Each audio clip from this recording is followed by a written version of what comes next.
Welcome to Deep Thought, the Science of Archetypes. Now, what I'm about to talk about is more my view of archetypes. I'm quite sure. Don't rush and say, well, somebody else said this, somebody else said that. This is Rom's view of the Science of Archetypes. As is anything on here, it's my viewpoint. So getting into it, remember in the previous podcast, I talked about the spirit of a group. Now, one group is like the archetypes. Now, it could be the astrology archetypes. It's the most important one, Aquarius, or Gemini, Taurus, all of that stuff. The most important one. It's fun. Yeah. I don't even know what season. I don't even know what season. I think it's Virgo season or something. But or Libra season. I don't know what it is. But or it could be the Chinese Bagua, or it could be any system. The Olmecs had a system. Different indigenous cultures have systems based on elementals. Like in West Africa, you still have some groups that have a 5 elemental system. They'll say a person is a fire person, a person is a metal person, a person is a wood or nature person. Now, what is the real science behind it? It was a science of observing groups and having parameters.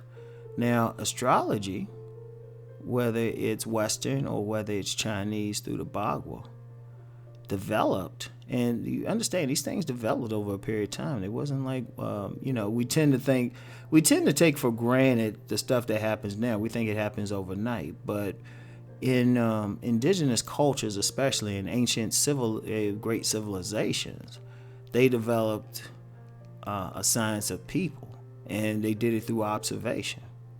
So for astrology, they observed that people born at a certain period when the stars are aligned a certain way express certain personality types.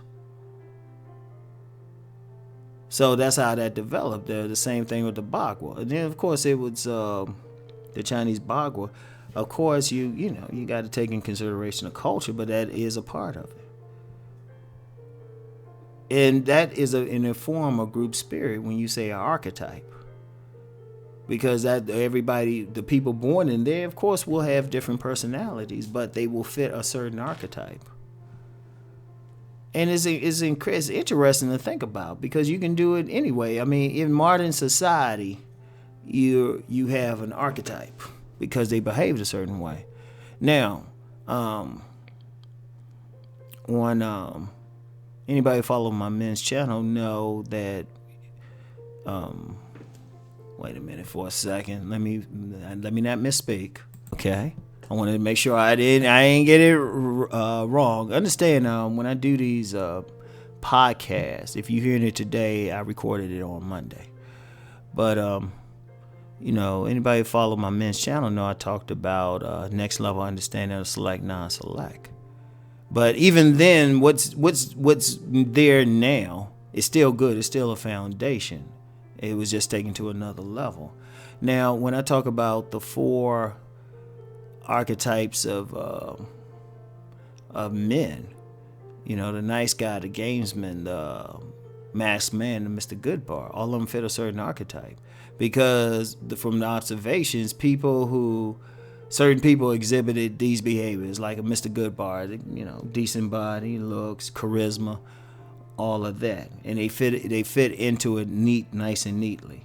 Well, never neatly, but they'll fit into it. Like if you see a person like the Mr. Goodbar type, the player, the sexual alpha, and you see a person exhibiting these type of traits, you're not so much seeing a person, you're seeing an archetype, or the masked man, or the person, Mr. Nice Guy. You're seeing the archetype.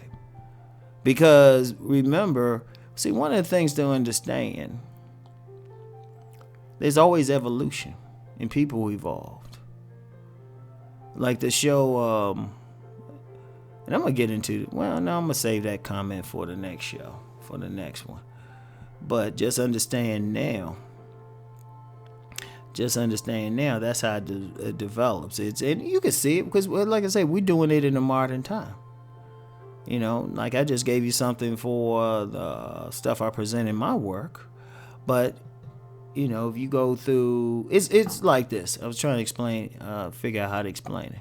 Like in certain cities, people say, well, women in the city behave this way, men behave this way. Now people say as a stereotype, it was really an archetype. Because of certain conditions, people respond to or interface with the world in a certain way. And, you know, depending on how long the certain conditions that create these archetypes within the community, the country, the world, it could become codified to the point when people say, okay, this person doing this. Well, that's what that means. So it's powerful. It's a powerful thing, but it starts with the group spirit or the spirit of the group, and then finding similar people that fit it. Now remember something about that, and this even goes to the spirit of the group thing. They don't have to be in the same geographical location. They just have to fit certain characteristics that can be used as an archetype or a template. And think about it like that. That's another way of using it, thinking about it too. It's a template. What's that basic template? And there's actually a science. There is a definite science with that template thing or types of human being thing.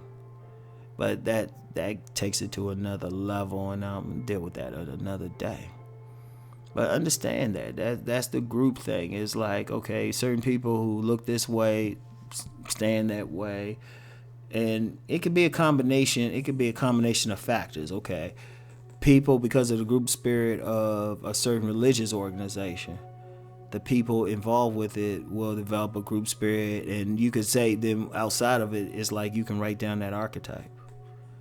You can say this is the archetype of a person that follows that particular religious path, and it's powerful in a sense because somebody astute could really already make, you know, they can already meet someone, and, you know, because they fit or they project that particular archetype, you know how to deal with them. And I know, and see, and it, you know, it's an interesting thing because you can't say it's just perfect, because some of the, well, okay, let me look at it another way. Just like you have people who are perceived as good and people who are perceived as evil in this world, right? Just because you have it don't mean like an archetype or something won't apply to them. Because what's happened is, you know, we'll call them stereotypes or something and say we shouldn't do that. We should be, you know, try to approach these as an individual. But you can. But by knowing the archetype, then you might have an idea how to approach them. Like I've talked about, of course, on my men's channel about dealing with different types of women. Now, when I'm speaking, I'm not, you know, of course I can't know every single woman, but I can know a general archetype, you know. And, you know, it just came to me, well, some people say the archetype of some black men being lazy and all of that. That's actually an accurate archetype, but it don't apply to all black men. In fact, in the black community, you might, as far as men, you probably have scores of different archetypes. But the trifling daddy thing, that applies to one particular archetype. There's several. Now, you know, using those like Western views of it, think about the archetype there. Like in the, and that's another thing too, is any archetypes will break down. Like you break down to smaller units. Like using astrology again. You know, I had a reading recently, and it was, you know, it was interesting because it was like, well, yeah, you're Aquarius, but you're not Aquarius like that other person. Now here's the archetype. Because he was looking at the chart. So the people who have this general thing. It was very accurate. So something to think about. Something to think about. As always, we pondering. So I'm gonna get back tomorrow with something a little bit deeper, but along these same lines. So anyway, that's all I have for now. Peace and many blessings.